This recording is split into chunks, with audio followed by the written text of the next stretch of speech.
গ্রামীণ পুলিশ নিয়োগ ও civic volunteer নিয়োগ সংক্রান্ত নোটিশ এবং কিভাবে অ্যাপ্লাই করতে হয়, কী কী ডকুমেন্ট লাগবে বা কখন নোটিশ আসবে বা এসেছে কি না এ সম্পর্কে সমস্ত প্রশ্নের উত্তর আজকের এই ভিডিওতে দেওয়া হবে।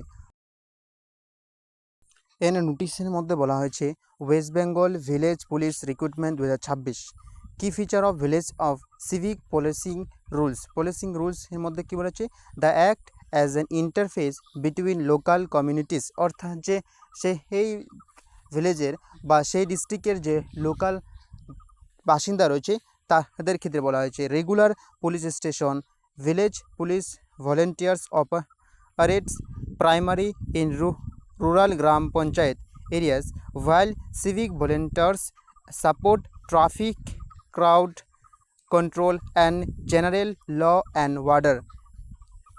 Recruitment কি রয়েছে, both force operate under the home police department of the government of West Bengal. এর মানে হচ্ছে পশ্চিমবঙ্গ গ্রাম পুলিশ নিয়োগ 2026 ক্ষেত্রে ভিলেজ এবং সিভিক পুলিশ ভূমিকার মূল বৈশিষ্ট্যসমূহ হচ্ছে তারা স্থানীয় সম্প্রদায় এবং নিয়মিত পুলিশ স্টেশনগুলির মধ্যে একটি যোগসূত্র হিসেবে কাজ করে। ভিলেজ পুলিশ ভলেন্টিয়াররা মূলত গ্রাম পঞ্চায়েত এলাকায় কাজ করেন, অর্থাৎ যে ভিলেজ পুলিশ রয়েছে তারা শুধুমাত্র গ্রামীণ এলাকায় কাজ করবে এবং অন্যদিকে যে সিভিক ভলেন্টিয়ার রয়েছে তারা সাধারণত ট্রাফিক আইন কন্ট্রোল করে থাকে এবং সাধারণ আইন শৃঙ্খলা রক্ষায় সহায়তা করেন।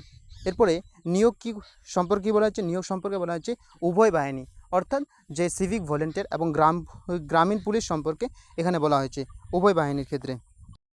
এবং এর পরিশ্রমিক হিসেবে কত টাকা পাবে, যখন ভলেন্টিয়ারের ক্ষেত্রে বলা হচ্ছে ভিলেজ পুলিশ ভলেন্টিয়াররা দৈনিক মজুর পান, অর্থাৎ যদি তারা কাজে যায় তাহলে টাকা পাবে, যদি না যায় তাহলে তারা মজুরিটা পাবে না, অর্থাৎ দৈনিক তারা 378 টাকা পেয়ে থাকে, 378 টাকা দৈনিক পেয়ে থাকে।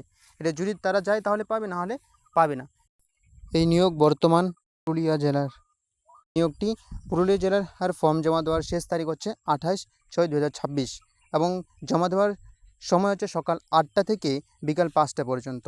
এখানে সাধারণত পুরুলিয়া জেলার ক্ষেত্রে এই নিয়োগ বর্তমান হচ্ছে, অর্থাৎ ফর্ম ফিল আপ হচ্ছে এবং পরবর্তীকালে একে একে সমস্ত ডিস্ট্রিক্টের নোটিশ আসবে এবং সেই সম্পর্ক সবার আগে জানার জন্য এই চ্যানেলের সাথে জুড়ে থাকুন। ধন্যবাদ সবাইকে।